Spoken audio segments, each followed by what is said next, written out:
I thought I would make another video and just explain in a little bit more detail on how to put these vertical posts together.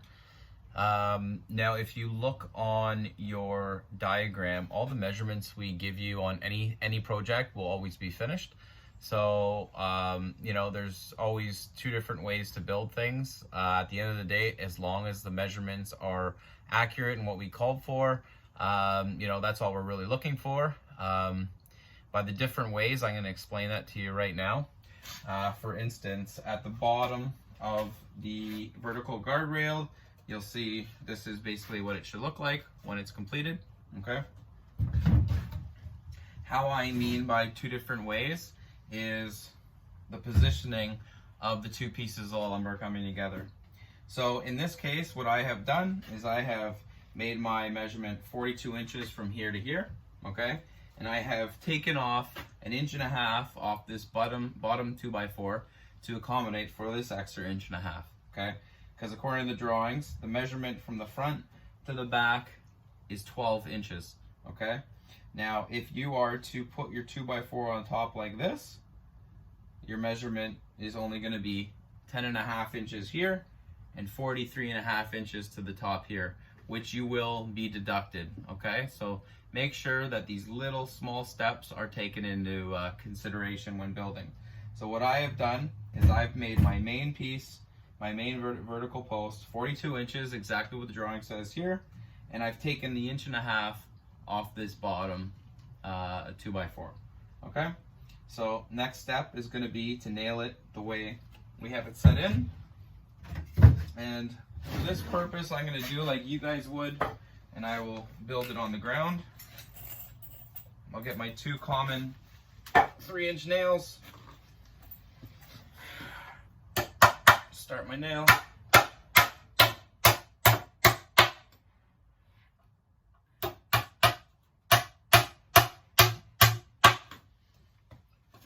Hammer it in.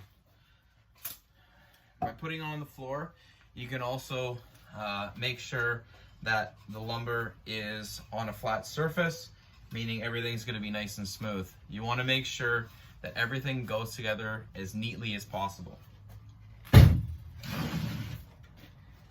Now that we have this, you know, some people could stick a square in the middle, make sure this is good to go, put a square on the edge, make sure it's good to go. But in theory, if you've cut your material properly, this should be your square right here.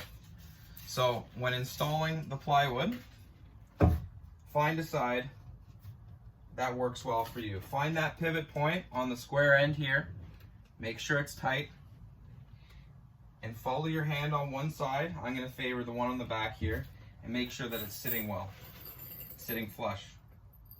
From there, I'm going to grab my 2-inch nails.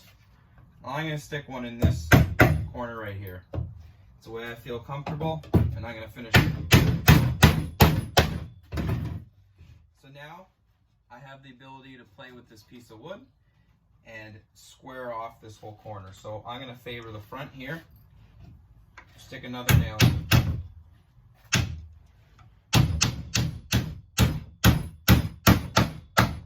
Now I would suggest keeping your fingers away from nailing surfaces like that. I kept my finger pretty close because I have a little experience and I trust my swing.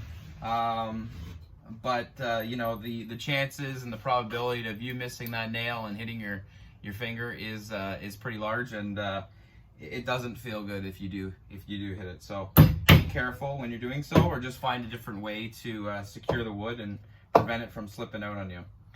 So once again, because I've nailed this backside here, I have the ability to play around with this, which I'm going to do. Just tap it in place a little bit more. Set my nail in. So you notice that I did the 3 end pieces that have the most maneuverability. Now that I've done that, I have a clear edge on the back, soft edge here. Now I just fill it in.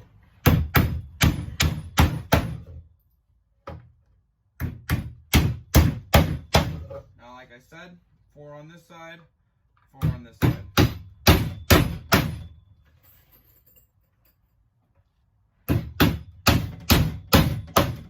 8 nails total.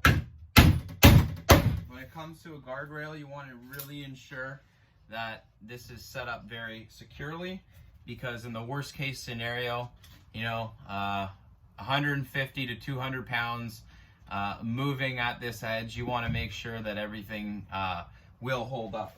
Okay, so now that this side's done, I can finish it off, and it should be pretty simple because I have already nailed everything together, squared it up.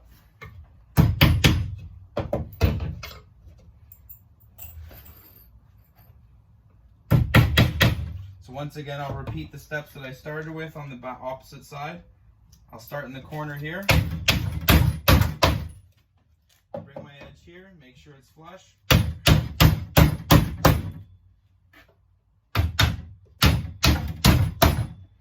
Finish it on that side, double check everything, and I can fill it in.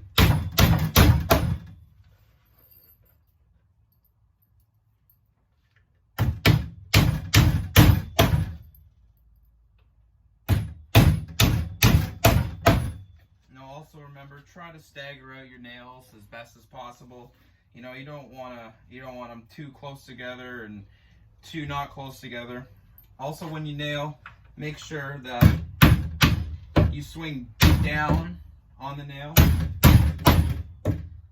If you don't, you're going to bend your nail, and make sure that the nail doesn't go in on an angle, because if it goes on an angle, it's going to stick out and it becomes a hazard.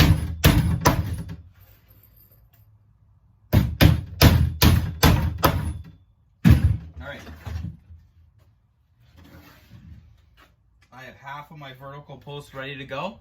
I will create another video and show you how to tie them all in together.